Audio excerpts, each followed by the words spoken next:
When you think of Subaru, you think of the WRX. It's more than just a car. It's the heartbeat of the entire brand.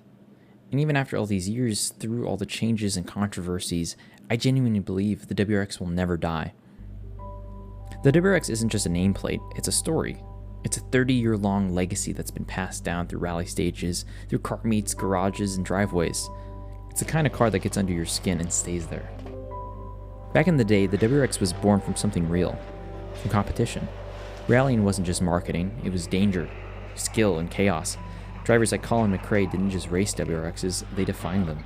The WRX didn't become a legend because it wasn't the fastest, but because it fought its way through every surface, every condition, and still came out on top. That kind of heritage that sticks with people.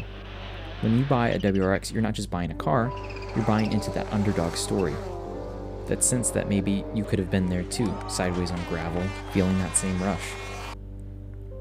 There are plenty of fast cars, but the WRX always had something that made it feel different. That rumble from the boxer engine. The heartbeat you can hear before it even rounds the corner. That signature sound with Subaru's voice. Even now you can close your eyes and know exactly what's pulling up next to you. It has character. Something mechanical, imperfect, and real. It's not a car built to impress people at coffee shops. It's a car built to make you fall in love with driving. The all-wheel drive system, the chassis balance, the feeling of grip in a rainy back road, that's where it shines. You can feel the car working with you, not against you. It's communicative, and it wants to play. That's what hooked me.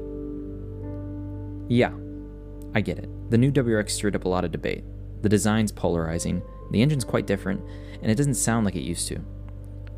People say Subaru's lost it. And I don't think they did. I think they just evolved. The rally soul is still there. It just wears a different face.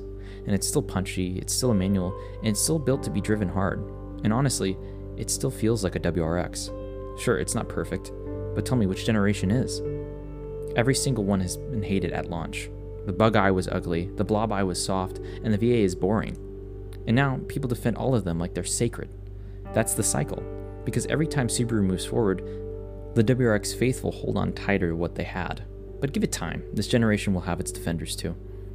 The truth is, the WRX was never about perfection. It was about emotion, about the imperfections that made it real. It's one of the last cars that actually let you feel something. When you shift gears, when you hear the turbo spool, when you push through a corner, there's feedback and there's connection. That's something most modern cars have lost, and they're fast, but they're empty. The WRX is still alive. That's why paper specs don't tell the whole story. Horsepower doesn't define it, and torque numbers don't define it either. The feeling does. The WRX will never die because we won't let it.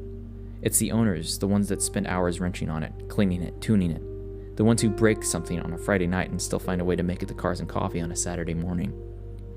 It's the people who post photos, swap stories, the ones who argue online and then show up at the same meet and laugh about it later. That's the WRX culture, passionate, stubborn, and loyal. We talk trash and we complain, but at the end of the day, we wouldn't trade it for anything else. Every time Subaru drops a new WRX, people swear this is the end. And then, somehow, the parking lots fill up again with the new ones. Because despite the hate, people still buy it, they still mod it, and they still love it. That's how you know something's special, when it keeps surviving the criticism. So what happens next? Where does the WRX go from here? We all know the future's changing, hybrid systems, EVs, and honestly, I hope it never goes full electric. Because that sound, that character, it's too important to lose.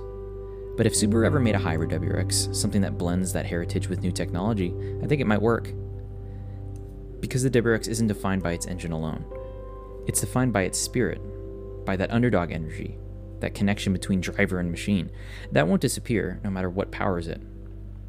For me, this car represents more than driving. It's a lot about passion. It's about being a part of something that's lasted decades. You can meet another WRX owner anywhere in the world, and instantly, you know you have something in common. That's pretty rare. It's not just a car, but it's a connection between generations, between people, between moments. And that's why I believe the WRX will never die. Even if Subaru stopped making them tomorrow, that name, the sound, the feeling, it's already immortal.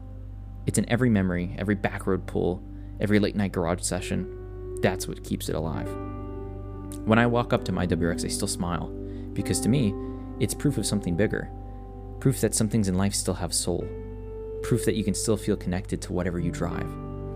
And that's why it matters, and that's why it'll live on. The WRX isn't going anywhere.